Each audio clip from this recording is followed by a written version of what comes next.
ಮಸೀದಿ ವಿಚಾರಕ್ಕೆ ಸಂಬಂಧಿಸಿದಂತೆ ಎರಡು ತಂಡಗಳ ನಡುವೆ ನಡೆಯುವ ಗಲಾಟೆಯ ವಿಡಿಯೋ ಸಾಮಾಜಿಕ ಜಾಲತಾಣದ ಮೂಲಕ ವೈರಲ್ ಆಗಿದೆ.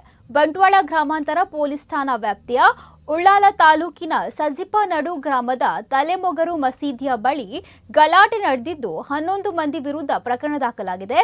ತಲೆಮೊಗರು ಮಸೀದಿ ಬಳಿ ಅಂಗಡಿಯೊಂದರಲ್ಲಿ ವ್ಯಾಪಾರ ಮಾಡುತ್ತಿದ್ದ ವೇಳೆ ದಾವೂದ್ ಅವರ ತಂಡ ಬಂದು ಹಲ್ಲೆ ನಡೆಸಿದೆ ಎಂದು ಶೌಕತ್ ಆಲಿ ದೂರು ನೀಡಿದ್ದಾರೆ.